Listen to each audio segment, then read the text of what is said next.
Projet Dernière Chance, déjà j'ai trouvé ça étonnant parce que c'est de la science-fiction optimiste. Et c'est assez rare aujourd'hui, je trouve, la science-fiction optimiste. On est sur une utopie, et c'est plutôt cool, je trouve, parce qu'effectivement aujourd'hui, on vit dans un monde totalement taré, donc c'est sûr que dès que tu vas écrire un film de SF, tu vas partir sur une dystopie, sur de la cyberpunk, sur des trucs ultra dark, parce que tu te dis, le futur est foutu, parce que de toute façon on est déjà foutu, donc le futur ce sera pire. Donc dès que ça parle de SF, de futur, tout ça, ça part un petit peu en cacahuète. Là on a quand même une histoire qui raconte justement le fait que on est sur une possible fin du monde parce qu'il y a des espèces d'êtres vivants, enfin des êtres organiques extraterrestres qui sont en train de bouffer le soleil et tous les autres soleils aux alentours, donc la Terre en a plus pour longtemps parce que du coup ça va empêcher l'agriculture, les gens vont beaucoup moins bien se nourrir, voire plus du tout, ça va amener la guerre civile, enfin tout le bordel quoi. Et l'idée du coup c'est d'amener à comprendre comment se débarrasser de ces micro-organismes, et du coup le personnage de Ryan Gosling, qui est une espèce de scientifique, va se réveiller dans l'espace sans savoir pourquoi il est là et qu'est-ce qui se passe. Et puis il y a des flashbacks qui vont nous faire comprendre qu'en fait il a travaillé sur le projet et que,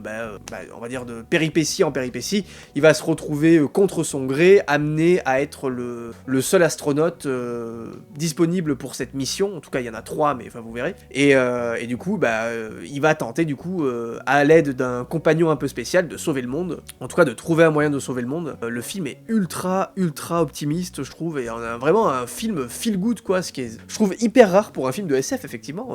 Je m'attendais pas du tout à ça, j'avais pas vu de bande-annonce ni rien, donc je suis allé vraiment sans rien connaître du film. J'en avais juste entendu parler, j'ai vu les gens dire ah Projet Dernière Chance c'est super, donc j'ai dit allez go on y va, on va voir ça, et franchement pas déçu. Très joli film, comme il en existe peu aujourd'hui je trouve, des films comme ça, optimistes, ça fait du bien. On a Ryan Gosling, le personnage qui va rencontrer cette espèce d'extraterrestre, donc il va surnommer Rocky, donc qui est une espèce d'arachnide un peu en mode rocher, donc tu te dis mais comment, déjà c'est fort déjà de réussir à créer un personnage aussi attachant avec aussi peu d'éléments graphiques, je veux dire visuels, puisqu'en fait c'est un caillou quoi, finalement c'est un caillou avec des pattes d'araignée, donc en premier lieu tu te dis t'as peur quoi, tu vois. Et finalement ils ont réussi à rendre ce personnage ultra attachant. Limite je trouve dommage que le film, que la com du film est allé spoiler cette relation entre le personnage de Ryan Gosling et l'extraterrestre, parce que du coup je trouve que quand le film commence, en tout cas les 30-40 premières minutes en fait, il est à aucun moment question d'une rencontre extraterrestre, et donc si t'as pas vu la bande-annonce, si tu connais pas le film en fait, tu sais pas qu'il va y avoir ce truc là, et moi je savais pas du tout. Enfin j'avais vu quand même, je voyais un petit peu le personnage, je voyais la mascotte du truc tourner, mais je savais pas vraiment ce que c'était, qui c'était, mais du coup étonné quoi de me dire ok on passe d'un coup d'un film à un autre quoi. Je trouve qu'il y a 2 films dans le film, il y a cette première partie où on est sur un film un petit peu un film un peu apocalyptique, où il faut un peu à l'Interstellar quoi, Projet Dernière Chance, il faut amener des astronautes dans l'espace, un peu un coup de poker pour essayer de trouver une solution, et d'un coup il va rencontrer cette espèce d'extraterrestre ultra cool quoi, et ça va matcher de fou, le film va se transformer en espèce de body movie. On a les deux qui vont essayer de sauver leur planète respective, parce que lui aussi a le même problème sur sa planète, donc ils vont s'entraider. Donc évidemment il va y avoir un problème de communication au début, mais avec la technologie, t'as le personnage de Gosling qui va réussir à le comprendre. En plus en VF c'est la voix d'Emmanuel Curtil qui double le Rocky là, le petit rocher, donc c'est très cool, je trouve que ça fonctionne très bien. Et ouais on est un peu dans cet aspect, c'est très Spielbergien je trouve. Ça aurait pu être réalisé par Steven Spielberg quoi. On est dans cet aspect un peu à la E.T. quoi finalement. À travers la relation entre les persos, on est vraiment sur ce truc là quoi. On a vraiment cette espèce d'amitié qui va se créer, parce que le film je trouve, au-delà de parler d'apocalypse, de fin du monde, de science-fiction, de plein de trucs comme ça, je trouve que c'est surtout un film sur l'amitié. Le personnage de Ryan Gosling va vraiment développer plusieurs amitiés dans le film. On a le premier personnage qui vient à lui, donc la scientifique, j'ai plus son nom au personnage. Il y a même un peu plus que de l'amitié qui va se créer entre eux, en tout cas il y a un sous-entendu. Il y a aussi le personnage de cette espèce de... J'ai plus son nom aussi, mais ça je vais le trouver parce que c'est important. L'agent de la CIA ou je sais pas quoi, qui au final tu te dis oui c'est juste un agent secret de plus, et en fait non, ils vont vraiment devenir amis, et il va s'en servir pour faire ses expériences, tout ça, donc c'est Carl, voilà, c'est Carl. Et tu dis c'est trop cool parce que tu passes d'un gars qui est censé le surveiller à un gars en fait qui l'aide à faire ses expériences. Il y a une vraie amitié il y a une espèce de mini court-métrage entre les deux qui se crée dans le film, où on va les voir un petit peu évoluer ensemble, créer cette complicité, cette amitié. Et après évidemment il y a cette solitude qui va peser sur le personnage parce qu'il va se retrouver seul dans l'espace jusqu'à ce qu'il parte à la rencontre du coup de cet extraterrestre. C'est un film anti-solitude, j'ai l'impression, genre en mode entourez-vous, soyez soyez aimants les uns les autres. C'est ce que dit le film, je pense. C'est genre, c'est la clé de la survie de l'humanité, c'est vraiment l'entraide en fait, c'est l'amitié, c'est l'amour qu'on se porte à chacun. C'est en tout cas, chaque péripétie et chaque éléments qui vont faire avancer l'intrigue est de près ou de loin justifié par un acte de bravoure ou un acte tout simplement amical, notamment envers le personnage de Ryan Gosling. Donc si vous regardez bien, en fait, le film évolue au fur et à mesure, les découvertes se font au fur et à mesure grâce à l'amitié, donc c'est un peu Yu-Gi-Oh quoi finalement. C'est un peu ça quoi, le personnage de Carl au début, ils font une découverte énorme, ensuite il y a Rocky qui va littéralement sauver le personnage de Ryan Gosling, il y a Ryan Gosling qui va un petit peu faire ressortir toute l'humanité du personnage de la scientifique qui s'appelle, attendez je vais le retrouver, qui s'appelle Eva, qui est un petit peu dure, qui est un petit peu centrée sur sa mission, qui veut rien dégager émotionnellement, il va réussir à l'amener à aller au-delà de ça en tout cas, et donc ça c'est super intéressant, je trouve vraiment que c'est un film qui est centré sur l'amitié. Au-delà d'être un film sur l'espace, quoi. Même si, évidemment, il est un film aussi sur l'espace. Visuellement, d'ailleurs, il est absolument somptueux. Le film est magnifique. Comme je le dis, en IMAX, c'est une claque absolue. C'est vraiment incroyable.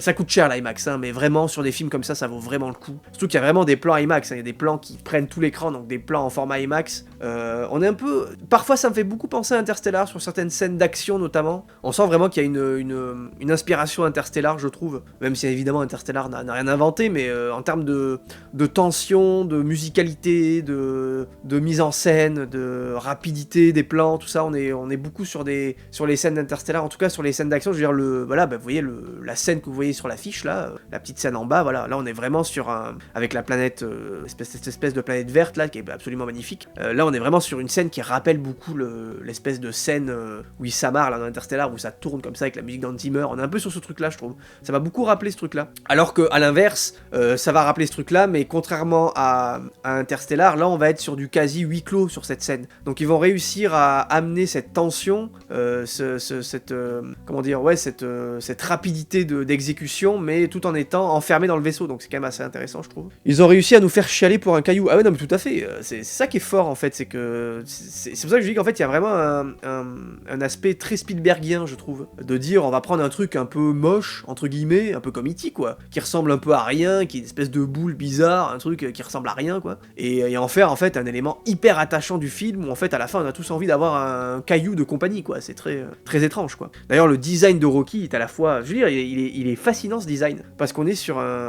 une espèce de caillasse, une espèce d'une araignée caillasse en fait, mais du coup ça fonctionne trop bien quoi, ça fonctionne super bien je trouve, et en sachant que c'est ça aussi la force du film, c'est qu'il arrive à mêler les effets CGI, donc les effets numériques, et les effets pratiques, puisque le personnage de l'extraterrestre Rocky donc est un animatronique. Il est 100% en animatronique. Donc ça offre une vraie plus-value je trouve au film, ça se voit, ça se ressent, on le sent vraiment présent quoi dans le film. Que ça avait été un personnage en CGI, ça aurait été peut-être plus compliqué. Et d'ailleurs Ryan Gosling le disait en interview, il disait ça a été beaucoup plus facile pour moi de jouer face à un véritable personnage, donc Rocky, plutôt que de jouer face à une espèce de boule verte, voilà, pour le coup.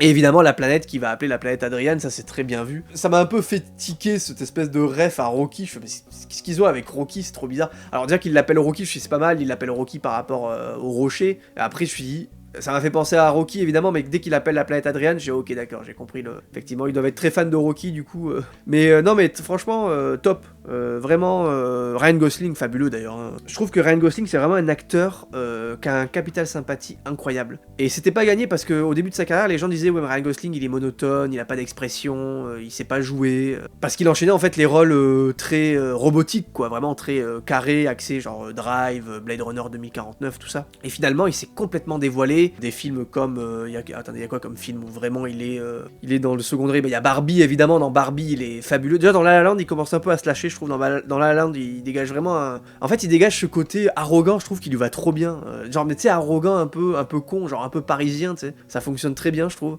Dans Barbie moi je le trouve fabuleux, dans The Fall Guy pareil, il est très drôle. Il y a un film aussi avec Russell Crowe, The Nice Guy aussi, voilà, tout à fait, qui est superbe. Crazy Stupid Love avec Steve Carell, génial.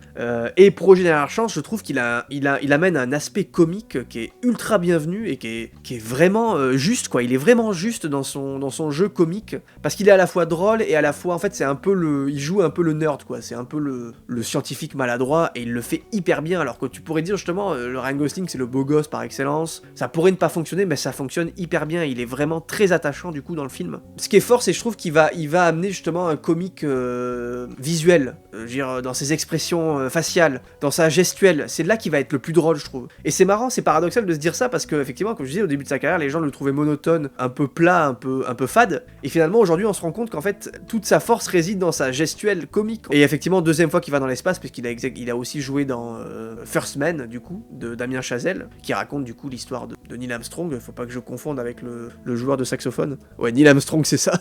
Du coup, qui est le premier homme à avoir marché sur la Lune. C'est pas du tout le même délire. Là, on est vraiment sur un film très sérieux, hein, First Man. Donc voilà, écoutez, vraiment super. J'ai vraiment passé un bon moment. Et je trouve bien, il faut profiter de ce genre de film. Il faut pas les suranalyser, faut pas... Alors évidemment, il y a des choses à dire, tout ça, et je suis le premier à en parler, vous le voyez, hein, mais il faut prendre ce genre de film, voilà, les accepter, s'en nourrir en fait, se dire voilà, c'est un blockbuster américain qui se fout pas de moi, qui propose du vrai spectacle, visuellement, thématiquement, en termes de casting, voilà. Donc vraiment, un vrai bon souvenir de salle, un beau plaisir de cinéma, voilà, en IMAX, fabuleux. Donc si vous ne l'avez pas vu, Projet Dernière Chance, je vous conseille d'aller le voir au cinéma, n'hésitez pas, ne ratez pas, il y a encore, donc ne ratez pas la séance si vous pouvez y aller, ça vaut vraiment le coup, je vous le conseille fortement. Et puis voilà, qu'est-ce que vous me dites dans le chat par rapport à Projet Dernière Chance? N'hésitez pas à me donner votre avis si vous l'avez vu du coup. Vu en avant-première, c'était super, j'ai un pote qui a détesté par contre, il s'est fait chier, ok. Ah bah c'est bizarre quand même. Parce que le film est vraiment construit et mis en scène pour qu'on ne s'ennuie pas, je trouve. Vraiment, il y a des flashbacks, Je trouve que le film est vraiment rythmé, pour le coup, il n'y a pas de ventre mou.